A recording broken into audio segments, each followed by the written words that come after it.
Well, good evening. We are live on the 18th of the 4th, 2020, day 14 of the Bible Hour.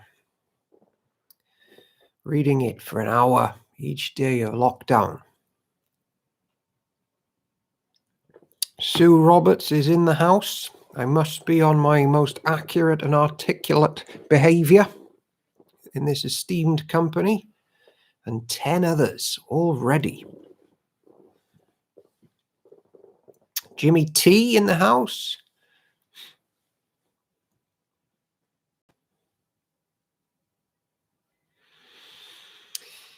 All right, let's put this to the side.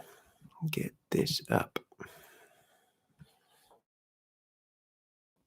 Leviticus, Phil Tamlin. Leviticus 13, verse 18 is where we left off.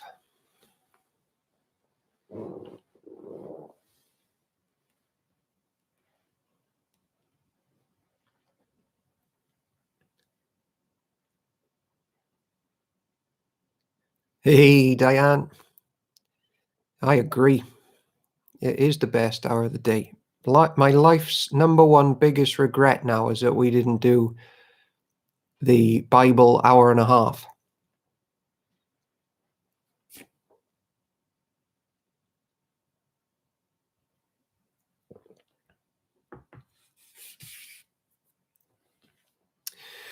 Leviticus 13. The park end admin's in the house.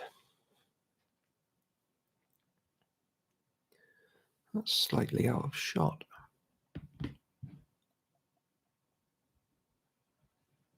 Not too late. Yeah.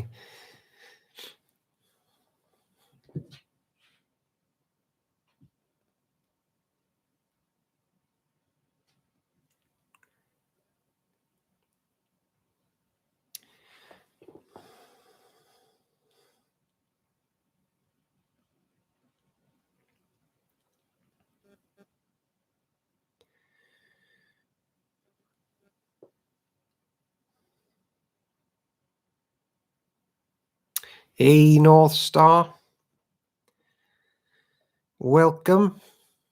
We have 2 minutes to go, so welcome on in to the Bible Hour.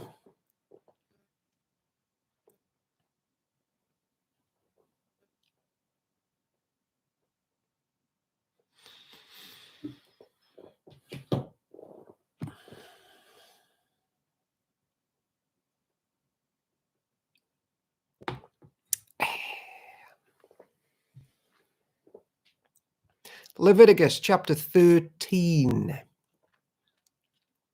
verse 18.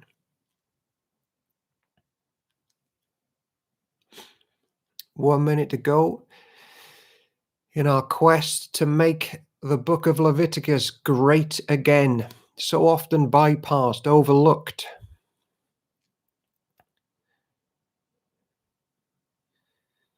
But it's Jesus-centered, universe-centered, cosmic-centered.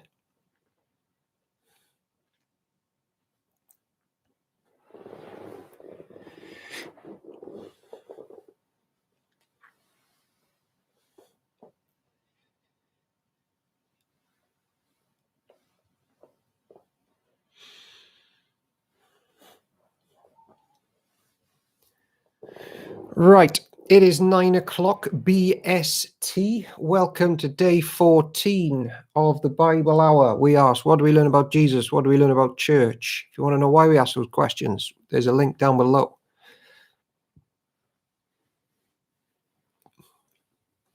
I'm reading from the New Living Translation, which is a dynamic equivalent. I just found a dog biscuit in my pocket. And we are on Leviticus chapter 13, verse 18, and right through to chapter 15, we're still on skin decay and diseases and how there's no place for that in the life of God and in the church of God, in this multimedia display of the heavens and earth. And if you're thinking, what, like, can people with decay and disease not be Christians? Of course they can. The reason this is happening is because it's showing us the world that's going to come. Hebrews 9 says these priests are basically entering heaven when they come in front of God.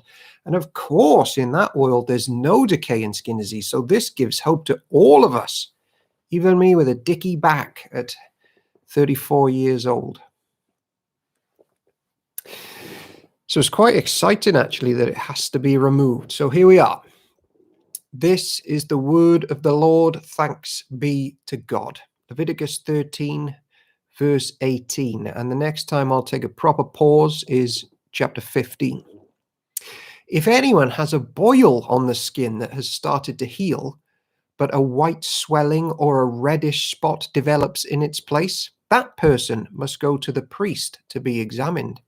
If the priest examines it and finds it to be more than skin deep, and if the hair in the affected area has turned white, the priest must pronounce the person ceremonially unclean.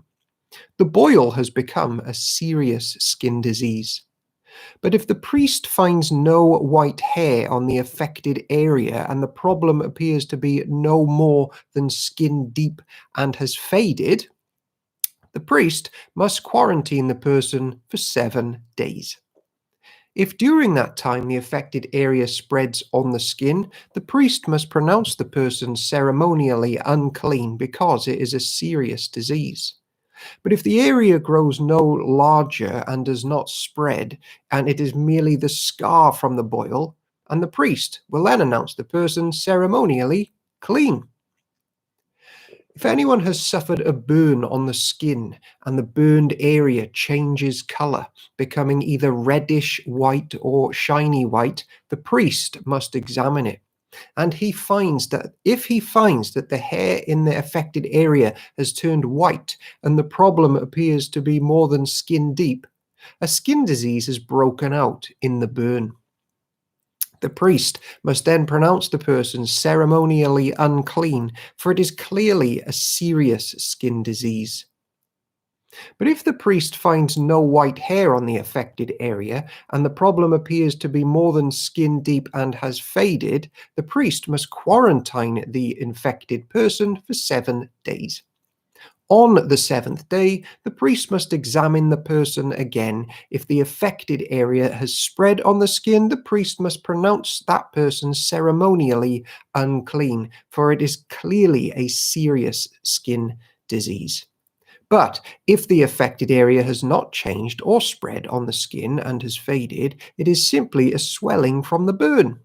The priest will then pronounce the person ceremonially clean, for it is only a scar from the burn.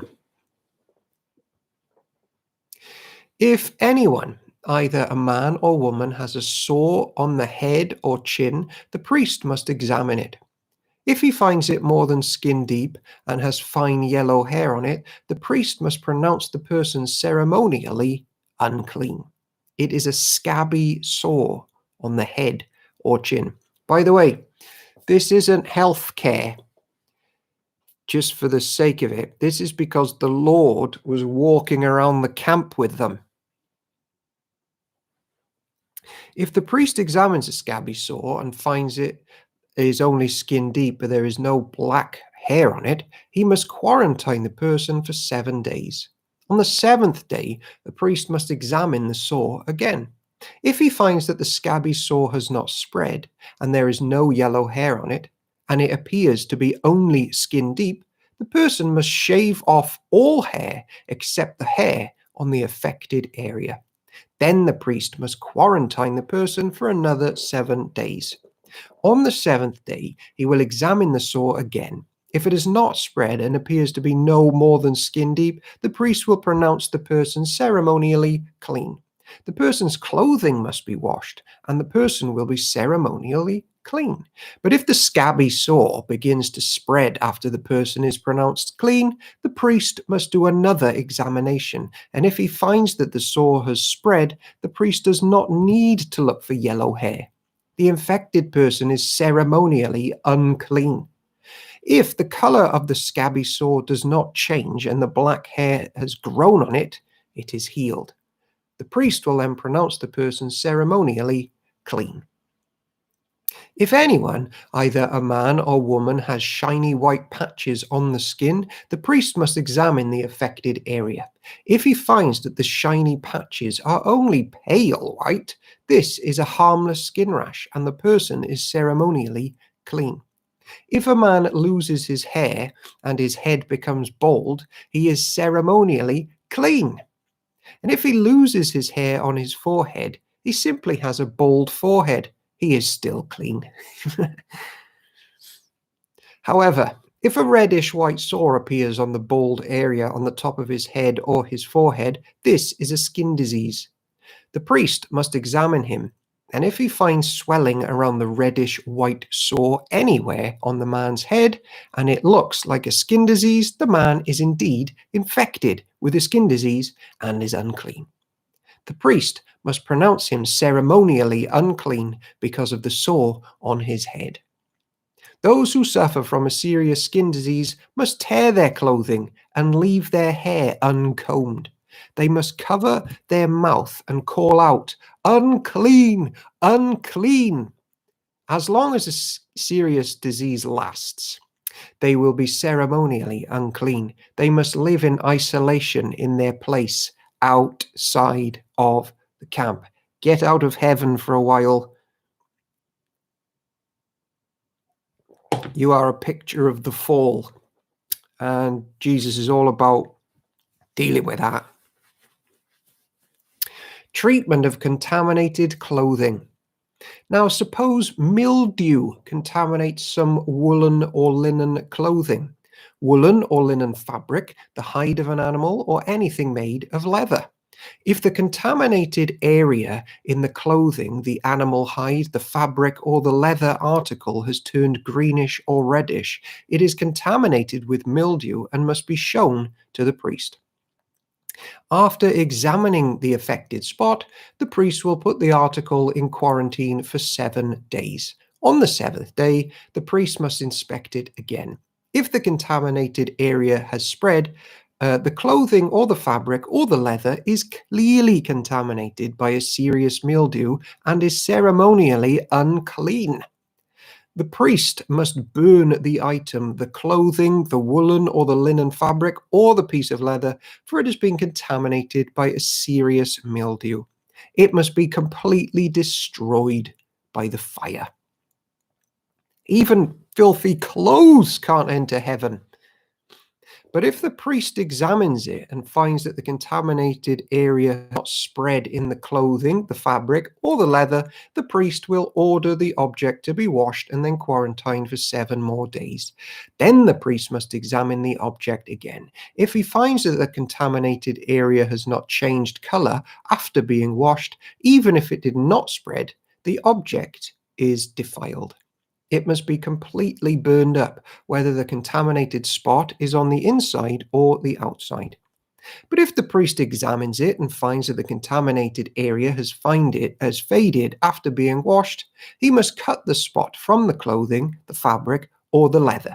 If the spot later reappears on the clothing, the fabric, or the leather article, the mildew is clearly spreading, and the contaminated object must be burned up. If the spot disappears from the clothing, the fabric, or the leather article after it has been washed, it must be washed again. Then it will be ceremonially clean. These are the instructions for dealing with mildew that contaminates woolen or linen clothing or fabric or anything made of leather. This is how the priests will determine whether these items are ceremonially clean or unclean.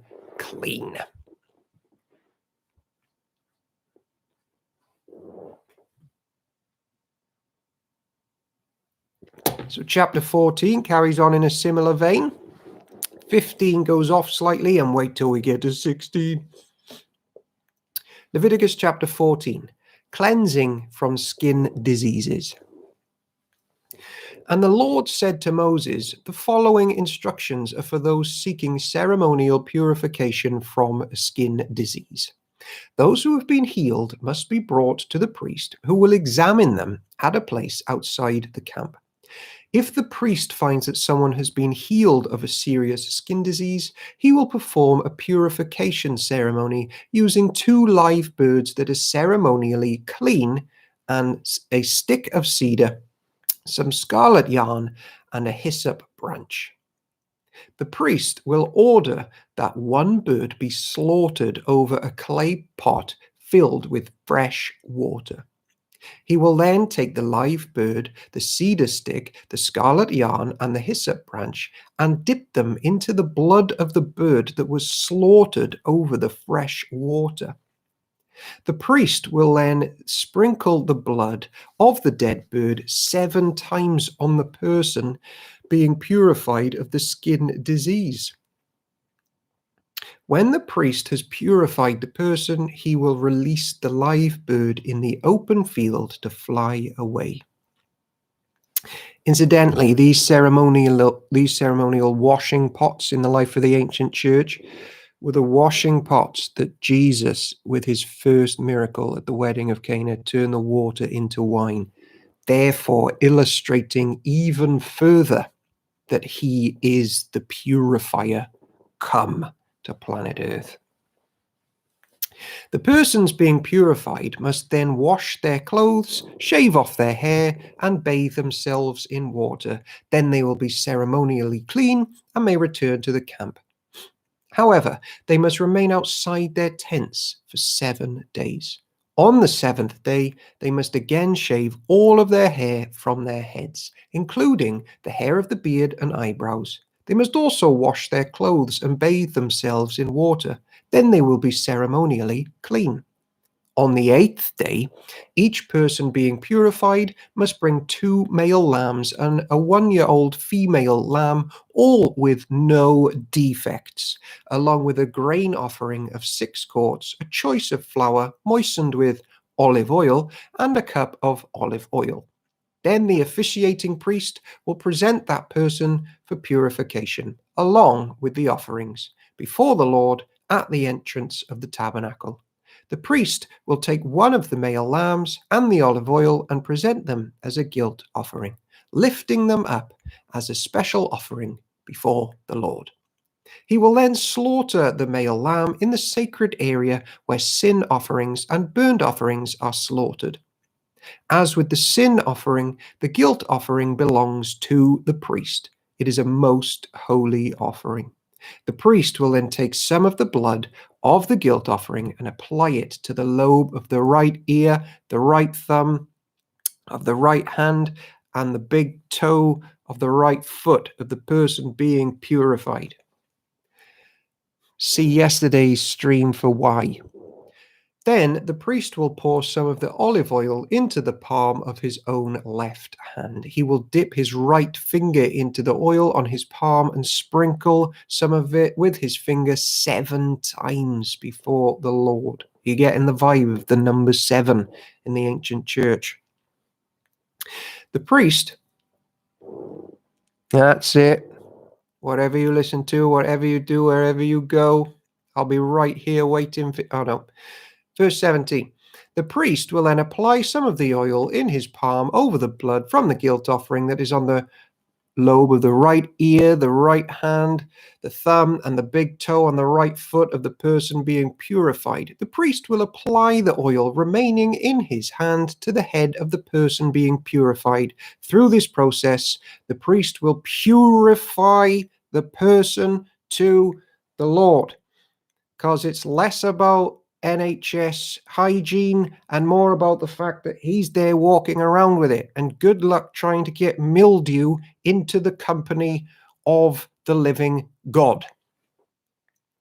Then the priest must present the sin offering to purify the person who was cured of the skin disease. After that, the priest will slaughter the burnt offering and offer it on the altar along with the grain offering.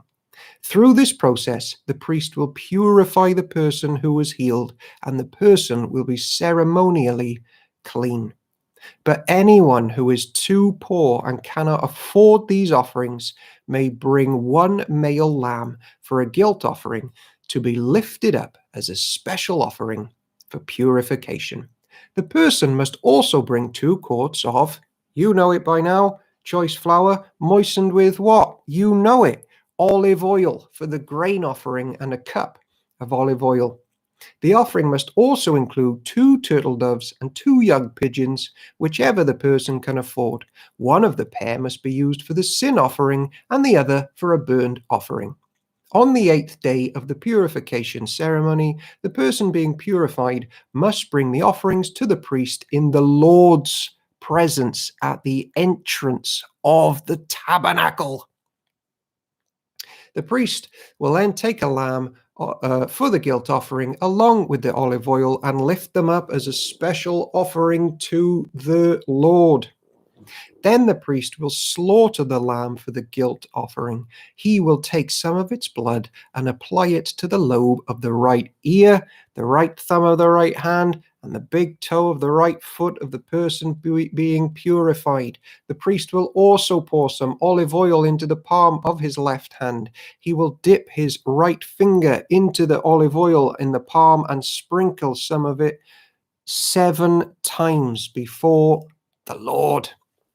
The priest will then apply some of the oil in his palm over the blood from the guilt offering that is on the lobe of the right ear, the thumb on the right hand, and the big toe of the right foot of the person being purified.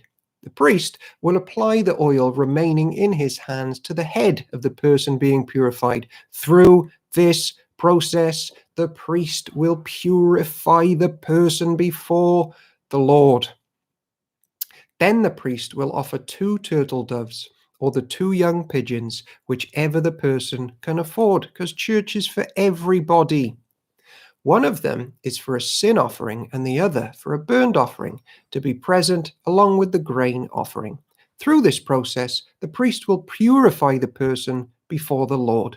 These are the instructions for purification for those who have recovered from a serious skin disease but who cannot afford to bring the offerings normally required for the ceremony of purification.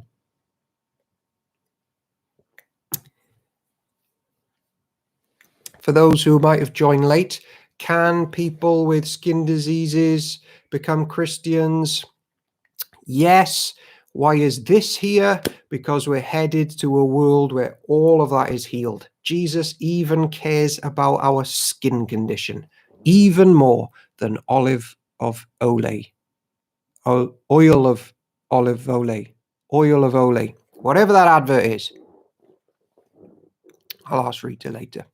Treatment of contaminated houses. Then the Lord said to Moses and Aaron, when you arrive in Canaan, the land I am giving you as your own possession, I may contaminate some of the houses in your land with mildew. The owner of such a house must then go to the priest. Oil of ole. Thank you, Sue Roberts. The owner of such a house must then go to the priest and say, it appears that my house has some kind of mildew. No disease, no death, no decay in the holy presence of the Lord. We long for that day when his glory fills the whole earth. Chat is buzzing tonight. The owner of such a house must then go to the priest and say, it appears that my house has some kind of mildew.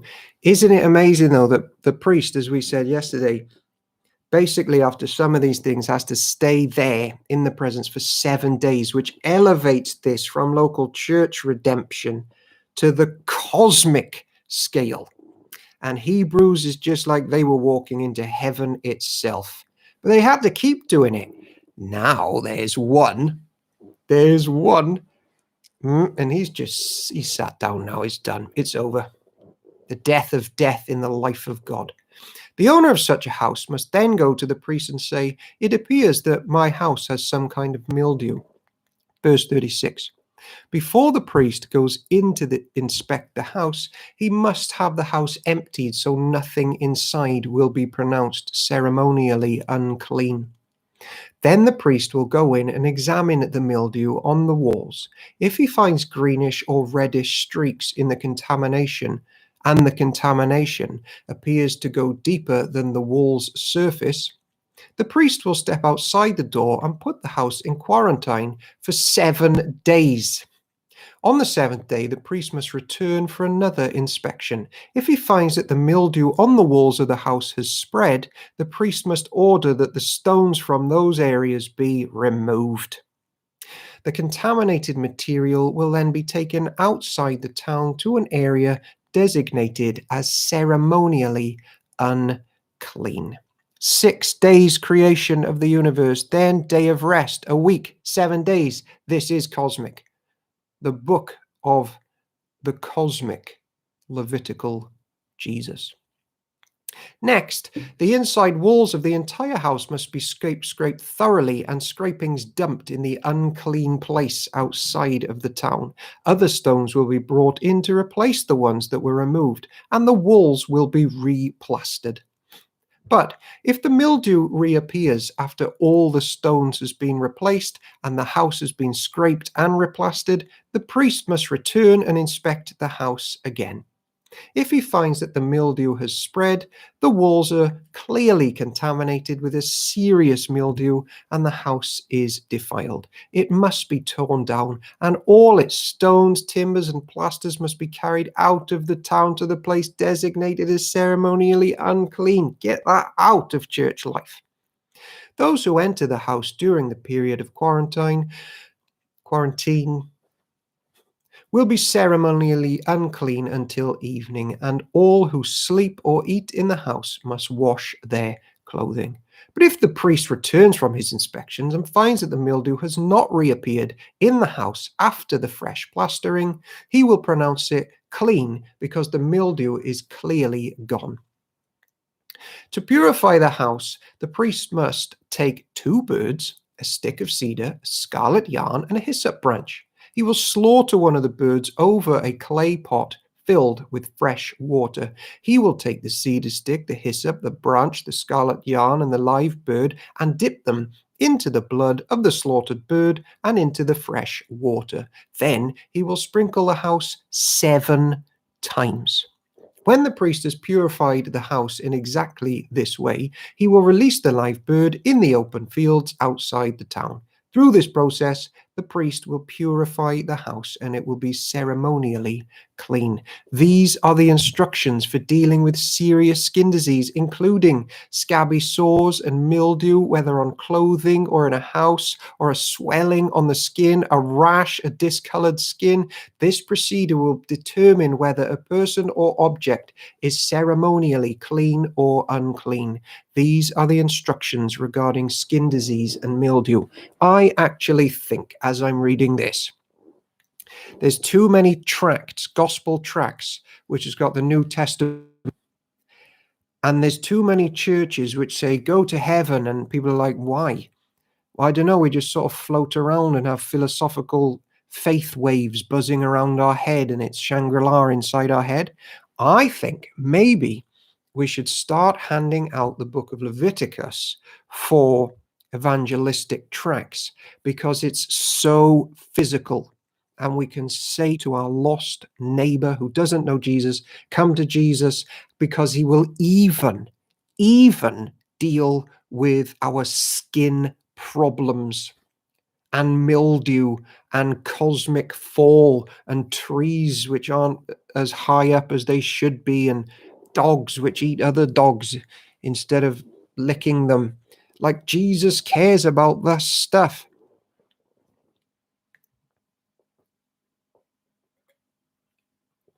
And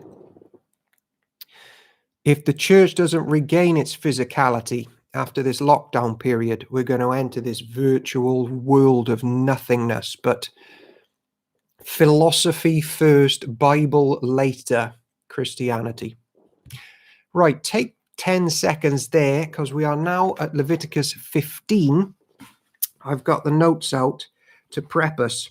So again, the angel of the Lord is walking around the church, and here for Leviticus 15, we are dealing with leaky bodies, things coming out of us, discharges,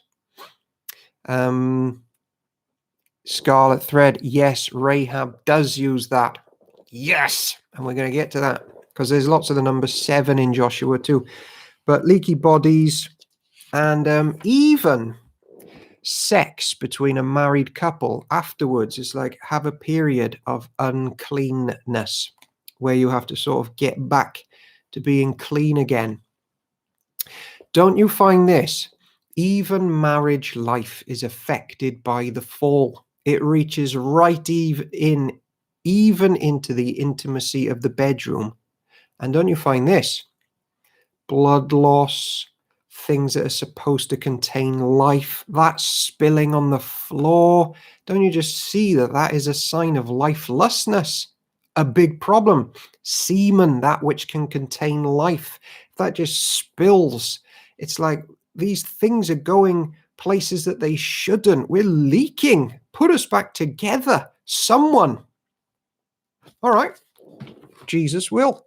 And he'll give us Leviticus chapter 15 along the way. Bodily discharges. The Lord said to Moses and Aaron, "Give the following instructions to the people of Israel. Any man who has a bodily discharge is ceremonially unclean. This defilement is caused by his discharge, whether the discharge continues or stops. In either case, the man is unclean. Any bed on which the man with the discharge lies and anything on which he sits will be ceremonially unclean. So, if you touch the man's bed, you must wash your clothes and bathe yourself in water, and you will remain unclean until evening." I just literally, didn't Boris Johnson say that last week? If you sit where the man with the discharge has sat, you must wash your clothes and bathe yourself in water, and you will remain unclean until evening. If you touch the man with the discharge, you must wash your clothes and bathe yourself in water, and you will remain unclean until evening.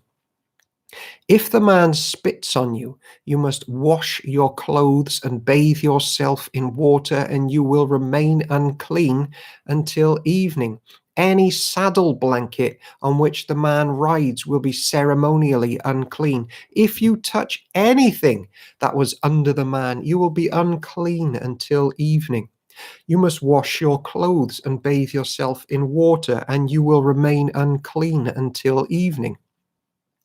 If the man touches you without first rinsing his hands, you must wash your clothes and bathe yourself in water, and you will remain unclean until evening. Any clay pot the man touches must be broken, and any wooden utensil he touches must be rinsed with water. When the man with the discharge is healed, he must count off 7 days for the period of purification. Then he must wash his clothes and bathe himself in fresh water, and he will be ceremonially clean. Nobody wants to sit on a seat with discharges. We all know this, but Leviticus makes us see the deeper issues. It makes us see why we recoil from spit and discharges so much. Yes! On the 8th day, he must get 2 turtle doves or 2 young pigeons and come before the Lord at the entrance of the tabernacle and give his offerings to the priest. The priest will offer 1 bird for a sin offering and the other for a burnt offering. Through this process, the priest will purify the man before the Lord for his discharge. Whenever a man has an emission of semen, he must bathe his entire body in water, and he will remain ceremonially unclean until the next evening. Any clothing or leather with semen on it must be washed in water, and it will remain unclean until evening. After a man and woman have sexual intercourse, they must each bathe in water, and they will remain unclean until the next evening. Whenever a woman has her menstrual period, she will be ceremonially unclean for 7 days. Anyone who touches her during that time will be unclean until evening.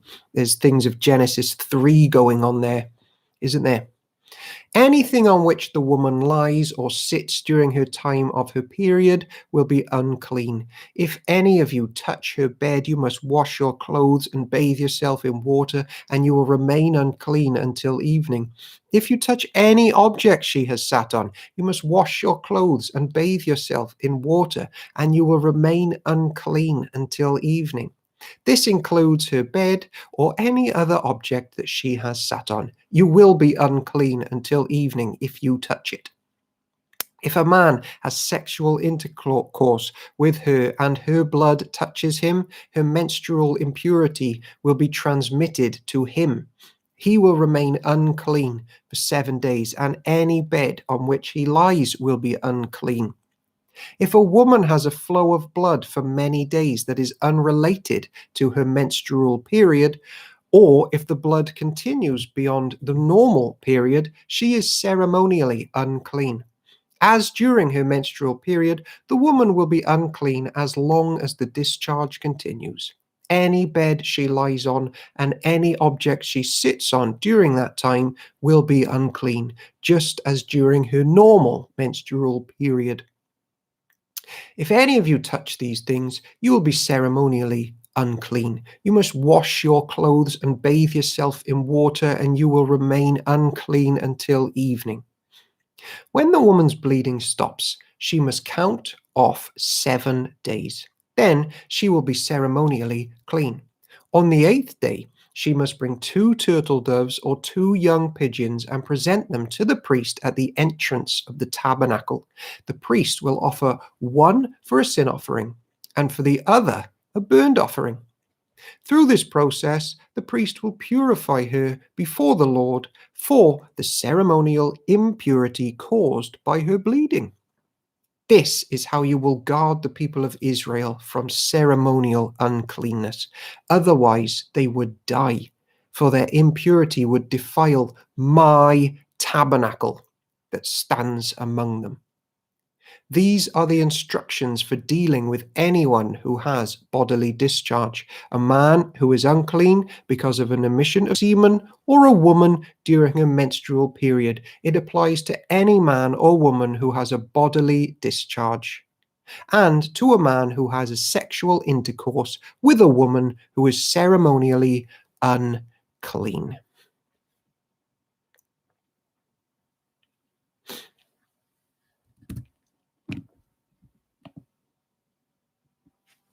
Orthodox rabbis and Muslims refuse to shake hands with women, possibly in case she is unclean because of menstruation. We are now at Leviticus chapter 16, and we are at the halfway point of tonight's reading. So take a minute, because 16, it's big. Get a drink, grab some cheese.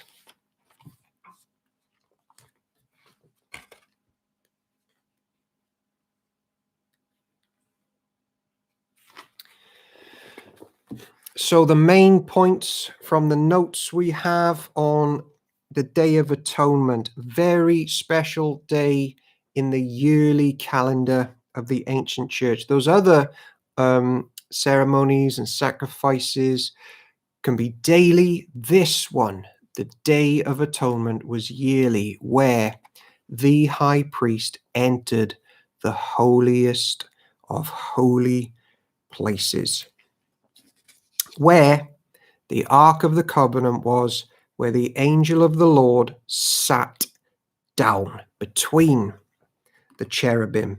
No one enters the holy place but the great high priest, dressed up as Jesus, covered in oil.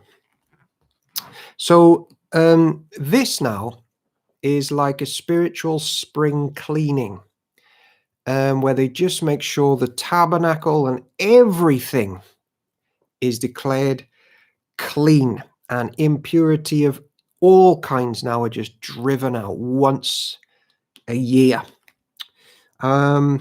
So the atoning sacrifice is not just made for people, but the tabernacle itself. And by the way, the work of Jesus is not just for people. It is for the cosmos to be renewed and declared clean again.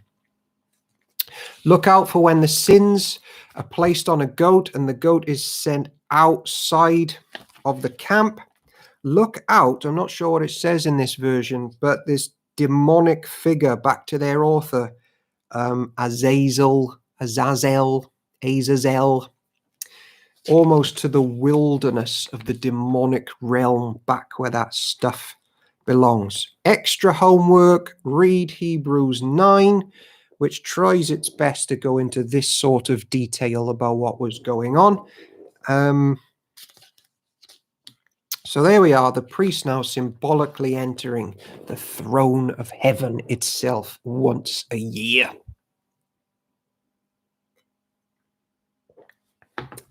The Day of Atonement. Leviticus chapter 16, verse 1. The Lord spoke to Moses after the death of Aaron's two sons, who died after they entered the Lord's presence and burned the wrong kind of fire before him. That was yesterday's reading.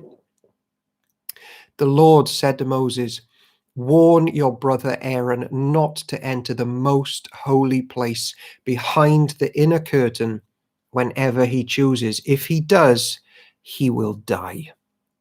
For the ark's cover, the place of atonement, is there, and I myself am present in the cloud above the atonement cover."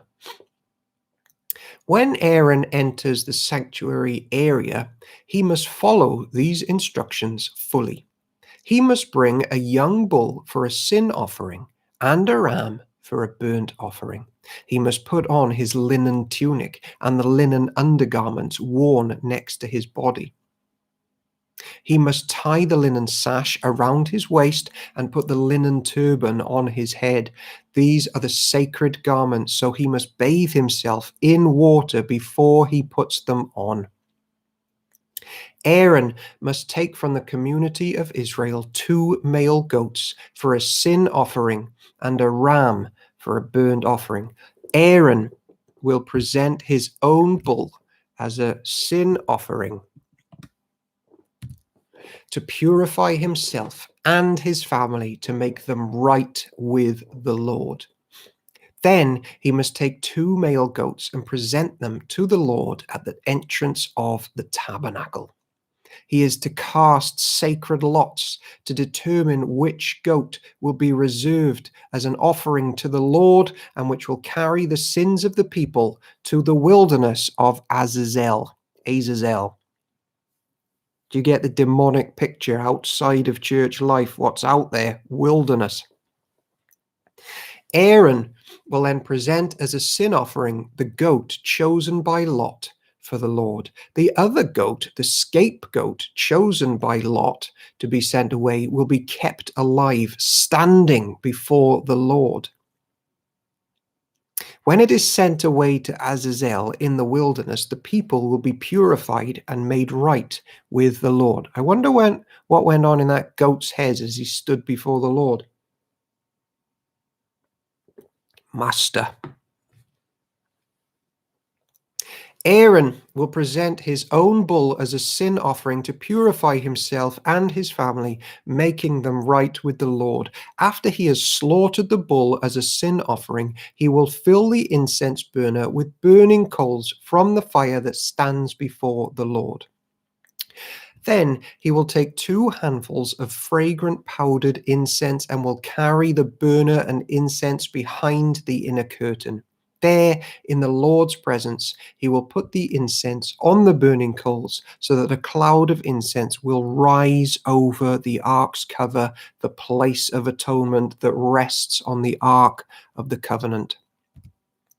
If he follows these instructions, he will not die.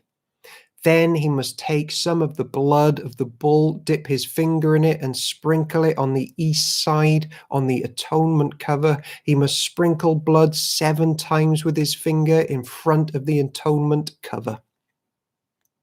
Then Aaron must slaughter the first goat as a sin offering for the people and carry its blood behind the inner curtain. There he will sprinkle the goat's blood over the atonement cover and in front of it, just as he did with the bull's blood. Through this process, he will purify the most holy place. And he will do the same for the entire tabernacle because of the defiling sin and rebellion of the Israelites. No one else is allowed inside the tabernacle when Aaron enters it for the purification ceremony in the most holy place. No one may enter until he comes out again after purifying himself, his family, and all the congregation of Israel, making them right with the Lord.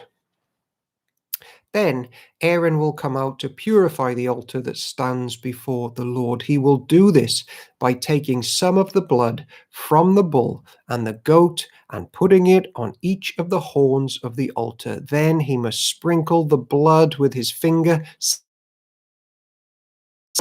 In this way, he will cleanse it from Israel's defilement and make it holy.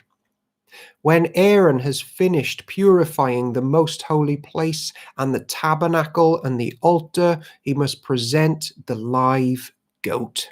He will lay both of his hands on the goat's head and confess over it all the wickedness, rebellion, and sins of the people of Israel. In this way, he will transfer the people's sins to the head of the goat. Then a man specially chosen for the task will drive the goat into the wilderness. As the goat goes into the wilderness, it will carry all the people's sins upon itself into a desolate land. When Aaron goes back into the tabernacle, he must take off the linen garments he was wearing when he entered the most holy place, and he must leave the garments there. Then he must bathe himself with water in a sacred place, put on his regular garments, and go out to sacrifice a burnt offering for himself and a burnt offering for the people. Through this process, he will purify himself and the people, making them right with the Lord. Personally, these Bible Hour readings have reminded me how serious sin is in the presence of a holy God, and what's required by Jesus to get rid of it. And these books of Moses have been showing us all the different ways that the sacrifice of Jesus has been sufficient for me. Through this process, he will purify himself and the people, making them right with the Lord. I want to go on record and say nothing shows the full work of Jesus more fully and can thrill our hearts more than the 5 books of Moses. Through this process, he will purify himself and the people, making them right with the Lord. He must burn all of the fat of the sin offering on the altar. The man chosen to drive the scapegoat into the wilderness of Azazel must wash his clothes and bathe himself in water. Then he may return to the camp. The bull and the goat presented as sin offerings, whose blood Aaron takes into the most holy place for the purification ceremony, will be carried outside the camp. The animal's hides, internal organs, and dung are all to be burned. The man who burns them must wash his clothes and bathe himself in water before returning to the camp. Nothing shows Jesus off more than the 5 books of Moses. Whoever that man is there, I've never heard of him, but I like him. Oh, wait. It's that chap. What about the four Gospels and Acts? I mean, they try their best to get into the physical work of what Jesus does, but Moses has got my vote. And really, In Acts 26 is where we read that they're saying nothing more than what Moses said. On the 10th day of appointment month in the early autumn, you must deny yourselves. Neither native-born Israelites nor foreigners live among you may do any kind of work. This is a permanent law for you. On that day, offerings of purification will be made for you, and you will be purified in the Lord's presence from all of your sins. It will be a Sabbath day of complete rest for you, and you must deny yourselves. This is a permanent law for you. In future generations, the purification ceremony will be performed by the priest who has been anointed and ordained to serve as a high priest in place of his ancestor Aaron.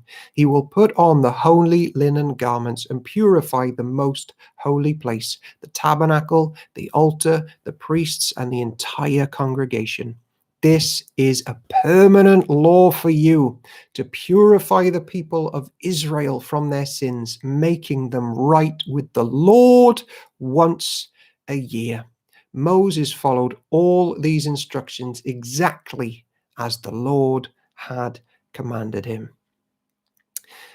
Our New Zealand friend says, I get shut down at church for suggesting any of this, especially how if we don't holiness, we don't understand sin, and vice versa. The four Gospels and Acts are constantly referring back to the books of Moses. What makes the Gospels so good is that they rely on Moses for the deep understanding. Well, Jesus says, if you don't understand Moses, you don't understand me. And isn't it true that Revelation, which is a picture of the world to come, is basically just paraphrasing Moses all the way through?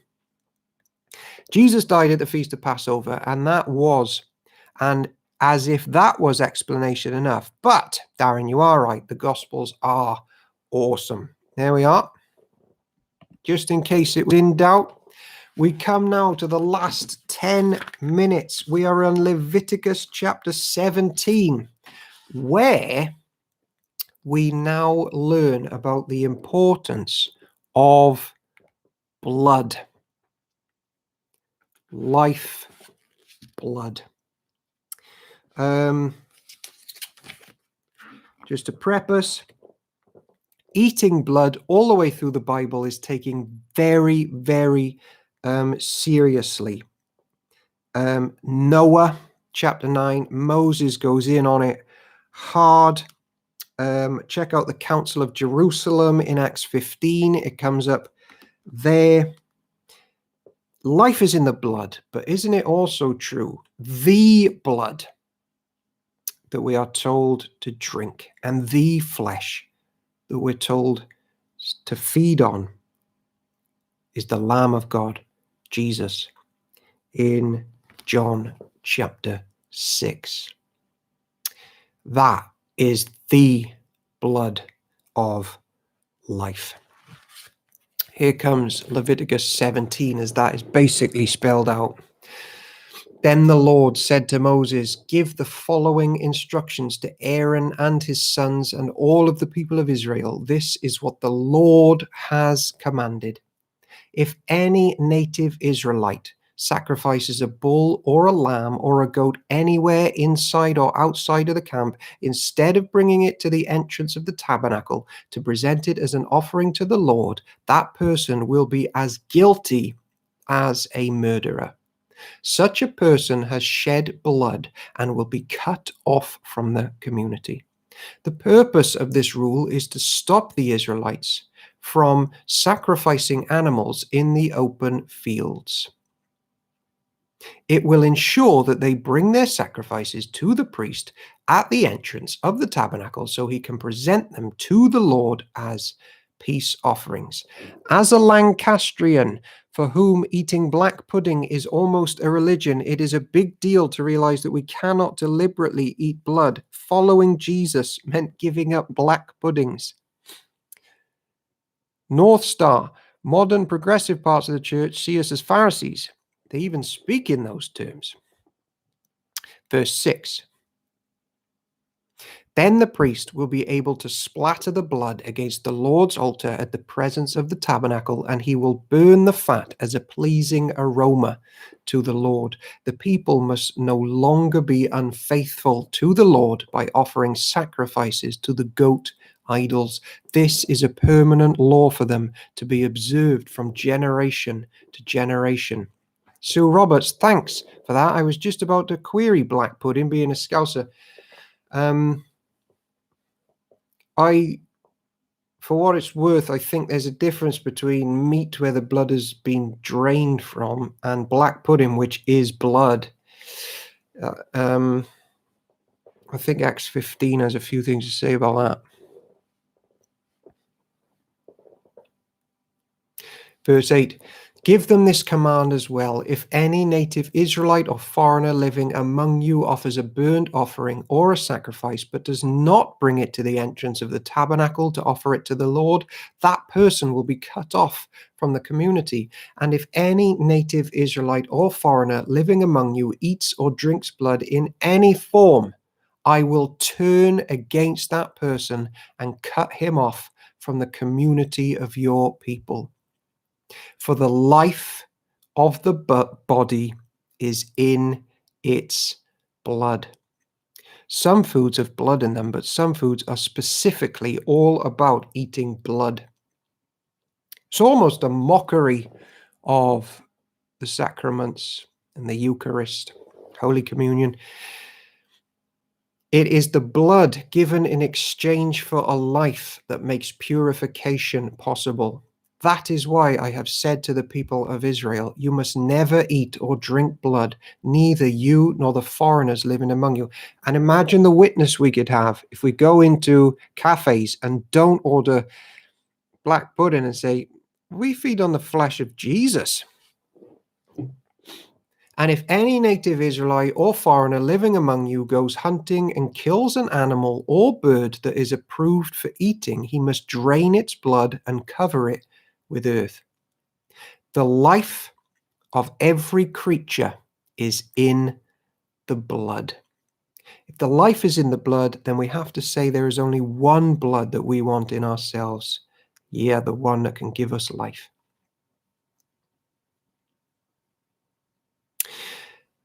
Verse 14, the life of every creature is in the blood. That is why I have said to the people of Israel, you must never eat or drink blood, for the life of any creature is in its blood. So whoever consumes blood will be cut off from the community. And if any native-born Israelites or foreigners eat the meat of an animal that died naturally or was torn up by wild animals, they must wash their clothes and bathe themselves in water. They will remain ceremonially unclean until evening, but then they will be clean. But if they do not wash their clothes and bathe themselves, they will be punished for that sin. Chat is buzzing. I have used black puddings as an opportunity to explain the importance of the blood of Jesus. That's great. We should do that, Park Enders, as a church event somehow. Leviticus chapter 18, and we end on a spicy one.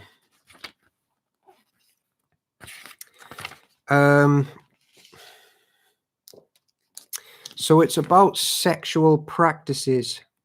I think because that's such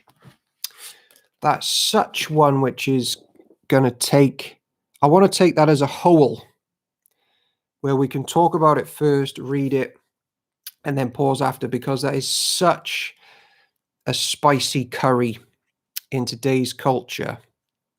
I think what we'll do at 58 minutes, rather than start for 2, is stop at Leviticus 18, and at 9 o'clock tomorrow, we will take it full on and worship the Lord of Leviticus 18. So we'll open 2 minutes for anybody who might have any questions from the readings today. Last time the questions were like a nuclear bomb for me the next day with emails and texts, but that is an enjoyable bomb.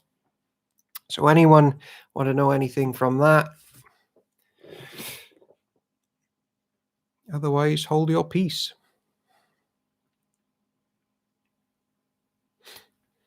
Do remember that tomorrow night, Park End will be streaming Psalm 25, which is about David's response to the ascended Lord Jesus, who ascended in Psalm 24 after he'd been through the valley of the shadow of death in 23, and he was brutally crucified in 22. So it's how did the church respond to it? That's tomorrow at 6, and then we're back at 9 tomorrow for day 15.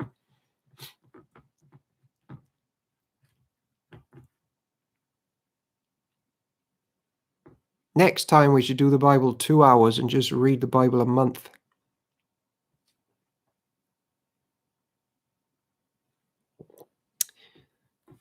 Okay. Blood transfusions. Do you think Jesus giving us his blood makes that okay? I think that you wrote that question because you're you and you know what type of question that is. And so you can answer that question.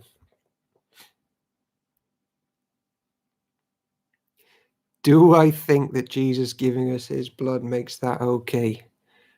North Star, I could do this for hours. You can answer that one because I know what you're up to.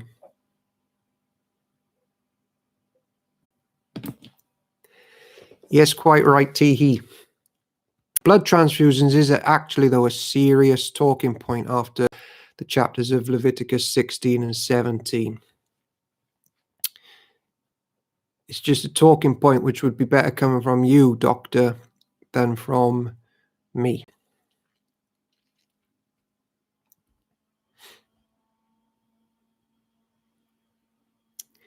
We have 1 minute left before we close off the Bible hour. Maybe someone in chat's going to write about blood transfusions. I'll just verbally close this bit off while that's happening. Day 14. I again have been reminded of the seriousness of sin in the presence of the Lord and all the way the work of Jesus and what was necessary to make us right before the Lord. So tomorrow, let's be slower to sin, quicker to save. We are not Jehovah's Witnesses. That much I will say as we close that off.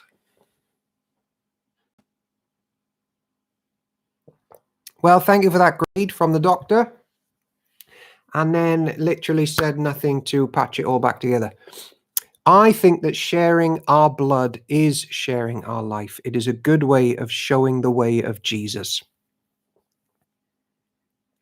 It's wonderful to see our Lord's work foreshadowed in the high priest, bringing together genealogy and geography. Honestly, the worship that you can have of the Lord Jesus Christ from reading these books. Might be worth you all, if you are fired up, just go off and read Hebrews 9. And there's some great stuff there about the work of Jesus that we've just been doing the groundwork for. This is the word of the Lord. Thanks be to God. We will see you tomorrow at 6 or 9. God bless.